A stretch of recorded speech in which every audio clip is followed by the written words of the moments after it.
Hello, this is Mr. Jared, and in this video I am going to be taking you through the working drawings and alternative views presentation. So you can see here I have a list of all the different ones that we are going to cover, and these are in SolidWorks.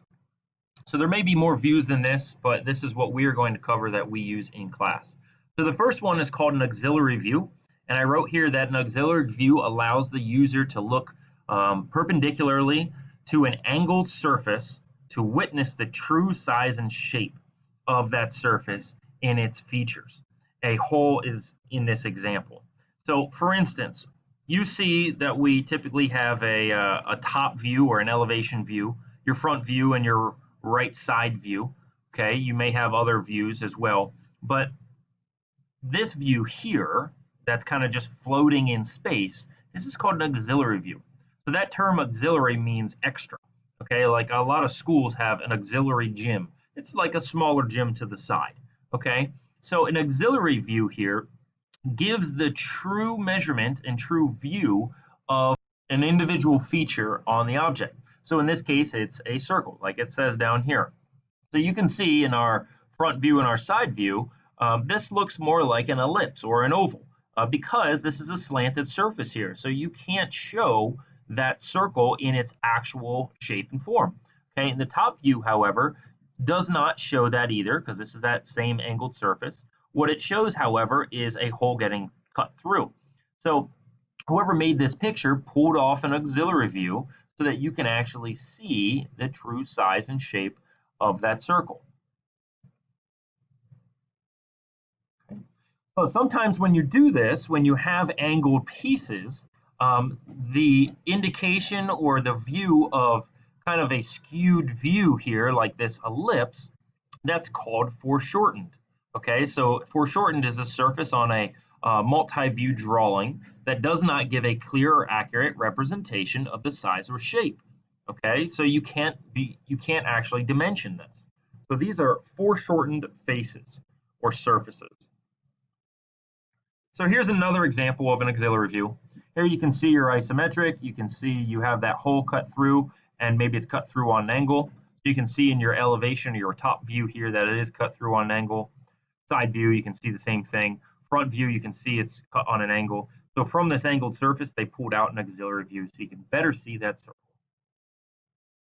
Okay, another example as well.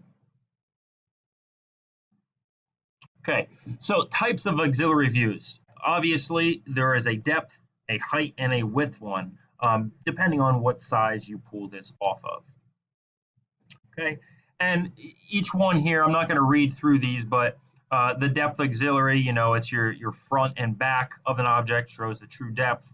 The width shows the true width, and the height shows the true height. Okay, so I guess you could argue and say, well, you know, for a circle, the ones that I gave you as an example, this isn't the height, width, or depth. In reality, it's like the diameter of it. But when you're looking at a hole straight on, the height is the same thing as the diameter. The width is the same thing as the diameter. So they're the same. Okay, so there's different types of auxiliary views depending on what surface you pulled off of. Next are section views. Okay, so there are different types of section views. There's a full, half, an offset, and a broken out section view.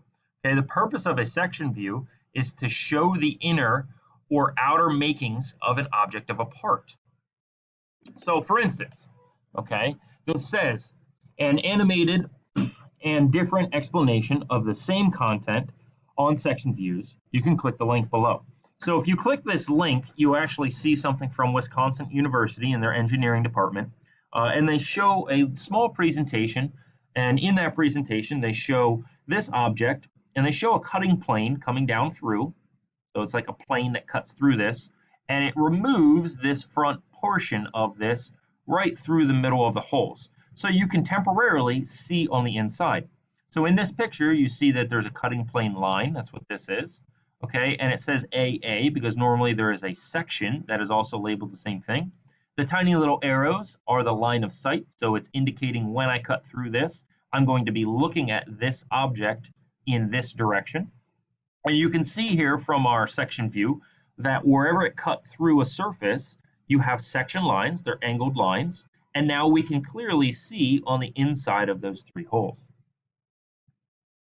Okay, so doing this with a full section, this is where you have a cutting plane that passes fully through the object. Okay, so when we're looking at this from a flat view, like an orthographic view, it says in a full section, only half of the object is cut away. So here's another example. If I'm cutting right through the middle, half of it is getting removed. I'm only seeing half of the object as a section view. Okay, the other half is not displayed. Okay, so again, there's the line of sight. Here's the inside, so I'm actually seeing this portion of the object. Okay, now half section, it says is 1/4. So that is confusing for people, because this one, a full section, you're only seeing half. In this case, a half section, you're only seeing a quarter, okay? But a quarter of it is cut away because when we look at it from a flat view, okay, like an orthographic view, it says the cutting plane line goes halfway through the object. This is done with symmetrical parts, okay, where you would like to see the outside as well as the inside details. So for instance, we cut this away, and now my section view shows this symmetrical object. It shows half of it being in normal and half of it as a section view. Okay, so really you only cut a quarter of it away so that you could see a half section. Okay, next you have an offset section. So if you notice the difference here, this one was just a straight cutting plane line. For the half section, it turned one time at 90 degrees. Here, the offset, it can turn as many times as it needs to. So it shows the interior features not in line with each other. Okay, can be shown with an offset section. So your cutting plane line can cut and change different directions as many times as it may need.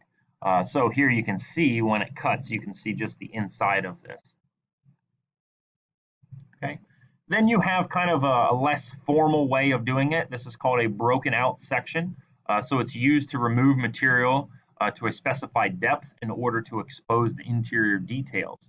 Okay, so you can do this with usually a spline tool because it's informal. It's not your straight cuts. So here you can kind of see it's almost like a hand sketched line. It's an informal line that's just almost like we took a chunk of this and ripped it out so you can see the inside of it. So that's why it's called broken out, because it's ripped off or broken. Okay, so a better example, where you can realistically see the isometric or the 3D part as well. Here they just kind of ripped that chunk off so you can see the inside of it. So it temporarily just shows you that. And you notice by having these two, here's your standard multi-view where everything's hidden because it's behind this solid surface. And this is with the broke out where you can see some things are hidden, but where the actual section view is, that broken out section, now they're no longer hidden, they're solid lines. Okay. You also have an aligned section, so this cuts through a cylindrical object with an odd number of features. Okay, so some features are aligned with the main vertical axis.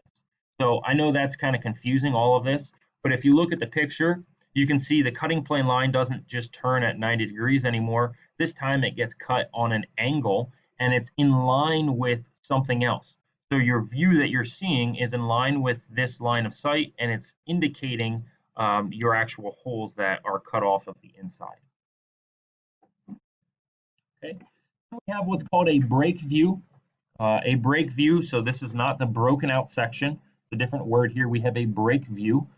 This is where you are going to shorten an object that continues on for a long period of time. That is the exact same features or same look.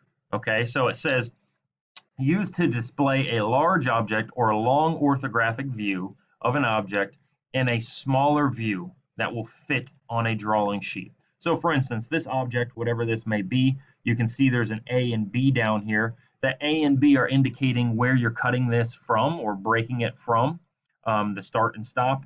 And it shows you at the end these kind of like zigzag type of lines, and it does not have this connected. So it's indicating that this object continues on to be this same look until we get over here. Okay, so it says the actual dimensions of the view are not altered. So even though you're cutting this or breaking this right here, whatever the true length of this is, when you dimension it, it will stay that same length. It's just so this can fit on a drawing sheet better. Okay, so this may be indicated different depending on what your settings are or what 3D modeling software you're using. But this object right here is probably much longer than this, comes way over here. So they just shortened it up with these break views. So you can see it's 2 inches from here to here, but no way is this also 2 inches here. This is more like, I don't know, just guessing, maybe 1 3/4 inches. So they cut out 1/4 of an inch. So this probably isn't the greatest example of why they needed to do that, but it shortens the part up so it can fit on the page a little bit better. Then a detailed view. This one's a lot easier to understand. This is an enlargement of a portion of the object. So not to be confused with a detailed drawing, okay? This is a detailed view. So you'll see here that there's a little tiny circle that's indicating what you are actually zooming in on, and it gives you a secondary view that is much more detailed or zoomed in. So when you have real fine features on an object, real small features, they use a detailed view so you can get a better measurement or better understanding of what that actually is.